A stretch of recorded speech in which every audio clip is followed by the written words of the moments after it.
బిడ్డ తల్లి గురించి అపర్ణకు నిజం చెప్తూ ఉండగా విన్నై ఆనందంలో కావ్య. ఇంతకు ఏం జరిగింది? అసలు బిడ్డ తల్లి గురించి అపర్ణకు ఏం నిజం చెప్పాడు? మరి ఆ మాట విని కావ్య ఆనందం ఎందుకు పడింది?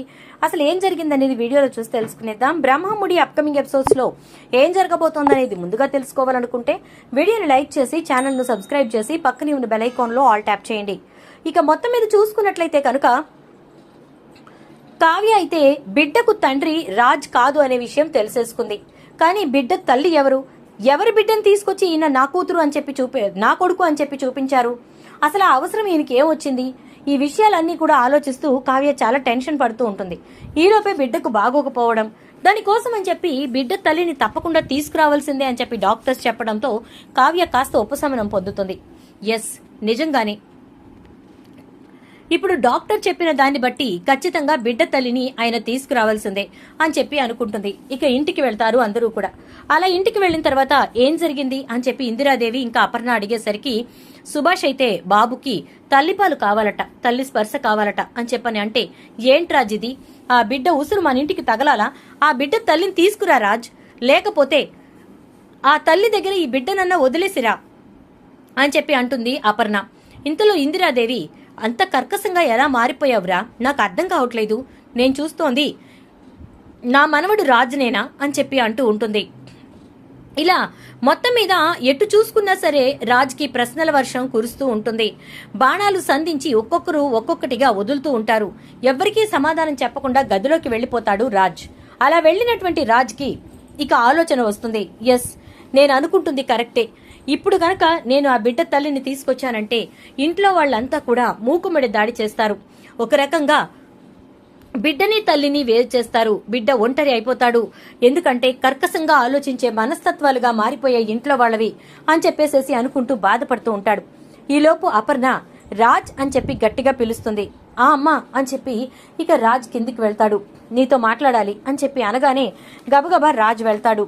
అలా వెళ్లేసరికి ఇక అందరూ కూడా ఏమైంది, అపర్ణ రాజుని ఎందుకు పిలిచింది అని చెప్పి అనుకుంటూ ఉంటారు. రాజ్ ఇక అపర్ణ గదిలోకి వెళ్లడం చూసినటువంటి కావ్య బిడ్డను ఎత్తుకుని అటు ఇటు తిరుగుతూ ఉంటుంది. ఈలోపు పిల్లాడు బాగా ఏడుస్తూ ఉంటాడు. ఏమండి, బాబు అస్సలు ఆగట్లేదు అని చెప్పని అంటూ ఉంటే ఈలోపు ఇందిరాదేవి ఇటు తీసుకురా అని చెప్పి అంటుంది.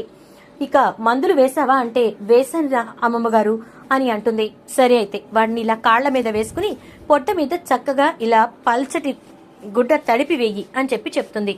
ఇక క్లాత్ తీసుకొచ్చి తడిపేసి బిడ్డ పొట్ట మీద వేస్తుంది కావ్య. స్వప్న పక్కనే కూర్చుని ఇలా చేస్తే ఏమవుతుంది అమ్మమ్మగారు అని చెప్పి అడుగుతూ ఉంటే, పొట్టలో ఏమైనా వేడి ఉంటే అది కాస్త పిల్లాడు బయటకి జారేసేస్తాడు అని చెప్పి చెప్తుంది. ఓ, అంటే పిల్లలకి వేడి చేస్తే ఇలా చేయాలన్నమాట అంటుంది. కానీ అలా అని చెప్పి ఎక్కువసార్లు చేయకూడదు, చేస్తే ఏమవుతుంది, నిమ్ము చేస్తుంది, పిల్లల ఊపిరితిత్తుల్లో నిమ్ము చేరుతుంది అంటూ ఇక పెద్దరికంగా ఆవిడికి తెలిసినవన్నీ చెప్తూ ఉంటుంది. కానీ కావ్య మనసు మాత్రం అపర్ణ రాజు దగ్గరే ఉంటుంది. ఏం మాట్లాడుకుంటున్నారు అని చెప్పి అనుకుంటూ ఉంటుంది. ఈలోపు ఇక బిడ్డ నిద్రపోయేసరికి, అక్క వీడిని కొంచెం నీ దగ్గరుంచు అని చెప్పేసి ఇచ్చి ఇక కావ్య అపర్ణ వాళ్ళు మాట్లాడుకుంటున్న వైపుకు వెళ్తుంది కావ్య. అక్కడికి వెళ్లేసరికి రాజ్ అపర్ణతోటి మాట్లాడుతూ ఉంటాడు. చెప్పు రాజ్, నిజం చెప్పు, నువ్వు తప్పు చేశావా, లేక ఎవరిదో తప్పుని నీ నెత్తి మీద వేసుకుని అనవసరంగా నువ్వు ఇబ్బంది పడుతూ ఇంట్లో వాళ్ళని ఇబ్బంది పెడుతున్నావా? చెప్పు రాజ్, చెప్పు అంటూ ఉంటుంది. ఇక అప్పుడు రాజ్ అయితే, అవును మమ్మీ, నేను తప్పు చేయలేదు, ఎవరిదో తప్పుని నా నెత్తి మీద వేసుకోవాల్సి వచ్చింది అని అంటాడు. ఎవరు వాళ్ళు, ఎవరి తప్పును నీ నెత్తి మీద వేసుకుని ఇన్ని ఇబ్బందులు పడుతున్నావు, ఇన్ని రకాలుగా కుటుంబం అంతా కూడా మాటలు పడే పరిస్థితి తీసుకొచ్చావు, చెప్పు రాజ్ అని చెప్పని అంటూ ఉంటుంది అపర్ణ. మమ్మీ, నేను చెప్తున్నాను విను, ఈ రోజు నేను చెప్తున్న మాట నిజం, ఇది మాత్రం అబద్ధం కాదు అంటూ రాజ్ మాట్లాడటం మొదలు పెడతాడు. ఈ బిడ్డకు తల్లి ఎవరో కాదు, రుద్రాణి అత్తయ్య కూతురు రేఖ అని చెప్పి అంటాడు. ఏం మాట్లాడుతున్నావురా అని అనగానే, అవును, రుద్రాణి అత్తయ్య కూతురు రేఖే ఈ బిడ్డకు తల్లి. అది ఎవరినో నమ్మి మోసపోయిందట. అలా మోసపోయిన తను చచ్చిపోదామనుకుంటే వాళ్ళ ఫ్రెండ్ నాకు ఫోన్ చేసింది. అన్నయ్య ఇది పరిస్థితి అని చెప్పింది. సరే అయితే అని ఇక నేను రేఖని కలవడానికి వెళ్లాను. కానీ అప్పటికే జరగాల్సిన ఘోరం జరిగిపోయింది. రేఖ ప్రెగ్నెంట్ అంటే మామూలుగా కాదు, అప్పటికే తను 7th మంత్ ప్రెగ్నెంట్. నేను అప్పుడు చూసి, ఏంటిదంతా, ఎందుకు ఇలాంటి నిర్ణయం తీసుకున్నావు, కనీసం ఇంట్లో వాళ్ళకి చెప్పాలని నీకు అనిపించలేదా అని నేను అడిగాను. నేనేమి ఇదంతా కావాలని చేసుకోలేదు, వాడు నన్ను నమ్మించాడు, నేను మోసపోయాను అని ఏడ్చింది. ఉపయోగం ఏముంది? ఏమీ లేదు. కానీ ఏం చేయగలం? ఏమీ చేయలేం. అందుకే సైలెంట్గా ఊరుకున్నాను. ఇక తను ఆ బిడ్డని కనాల్సిందే అని చెప్పేసేసి అంటున్నటువంటి మాటలు విని నేనిక ఏమీ చేయలేని పరిస్థితుల్లో ఆ బిడ్డను కనమని వదిలేశాను. ప్రతి నెల తన దగ్గరికి వెళ్లి చూసుకుని వస్తూ ఉండేవాణ్ణి. కానీ అనుకోని రీతిగా జరిగింది ఏంటంటే, బిడ్డని కన్న టైంలోనే తనకి ఏదో అనుకోని ఆపద వచ్చింది. ఒక రకంగా అనారోగ్యం అనేది తనని కమ్మేసింది. ఏం చేయాలో అర్థం కాని పరిస్థితి. ప్రతి క్షణం కూడా ఆ బిడ్డ గురించి ఆలోచిస్తూ ఇక తను ఒక రకంగా డిప్రెషన్ మోడ్లోకి వెళ్లిపోయింది. డాక్టర్స్ అయితే తను పూర్తిగా డిప్రెషన్లోకి వెళ్లిపోకముందే తన వాళ్ళందరితో తన్ని కల్పించండి, తను ఇన్ కేస్ ఇలాగే కనుక పూర్తిగా డిప్రెషన్లోకి వెళ్లిపోతే కోమా స్టేజ్లోకి వెళ్లిపోతుంది అన్నారు. ఇక అందుకే ఆ బిడ్డ కళ్ళెదురుగా ఉంటే ఇంకా అదే బిడ్డ గురించే ఆలోచిస్తూ ఇంకా డిప్రెషన్లోకి వెళ్లిపోతుందని చెప్పి నేను ఆ బిడ్డని ఇక్కడికి తీసుకొచ్చేశాను.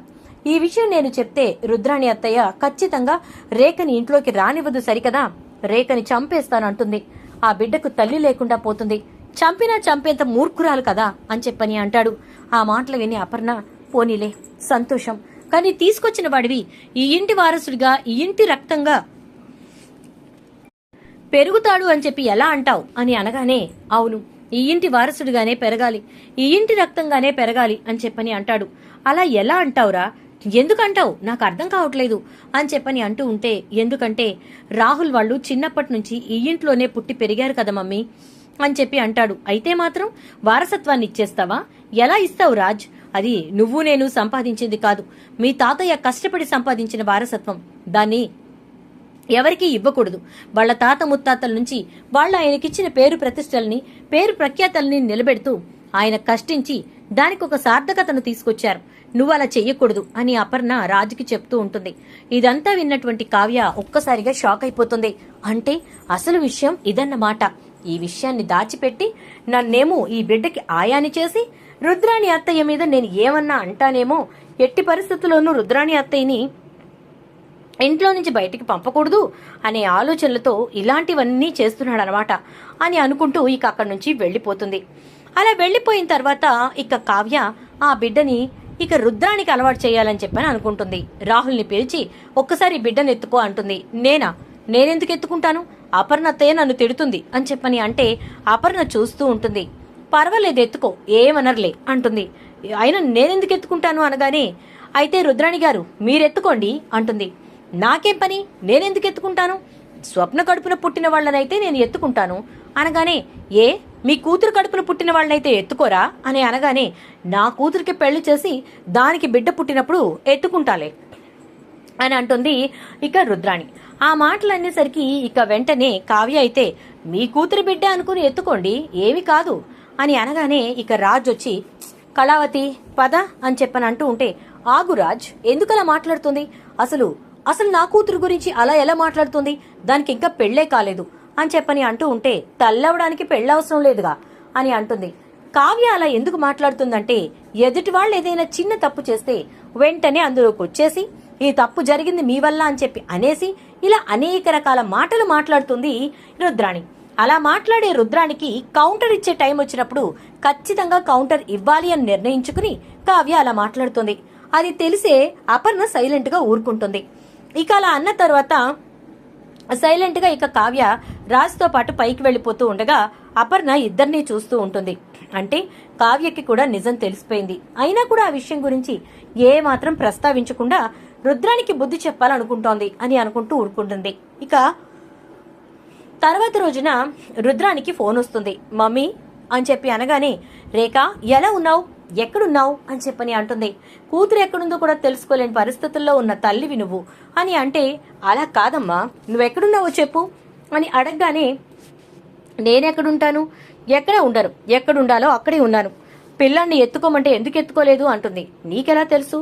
అయినా ఆ పిల్లాడి గురించి నీకెందుకు అని చెప్పని అడుగుతుంది. పిల్లాడి గురించి నాకు కాక ఎవరికి కావాలి? వాడు ఎవరి కొడుకు అనుకుంటున్నావు? నా కొడుకు, నేను కన్న కొడుకు అంటుంది. ఒక్కసారిగా షాక్ అయిపోతుంది రుద్రాణి. ఏం మాట్లాడుతున్నావు? ఆ కావ్య చూస్తే కావ్య అలా మాట్లాడుతుంది, నువ్వు అలానే మాట్లాడుతున్నావు అనగానే, అదే నిజం, కావ్య చెప్తున్న మాటే నిజం అని అనగానే ఒక్కసారిగా ఇక రుద్రానికి ఏం మాట్లాడాలో అర్థం కాక అలా నుంచొని చూస్తూ ఉంటే, ఏంటి రుద్రాణి, గొంతు మింగుడు పడట్లేదా? గొంతులో ఈ వెలక్కాయ అడ్డుపడ్డట్టుగా ఉందా, నిజాలు మింగుడు పడవలే రుద్రాణి అంటూ అపర్ణ ఎద్దేవా చేస్తుంది. చూద్దాం మరి రాబోయే ఎపిసోడ్స్ లో ఏం జరుగుతుందో. వీడియో నచ్చితే లైక్ అయితే చేసి వీడియోని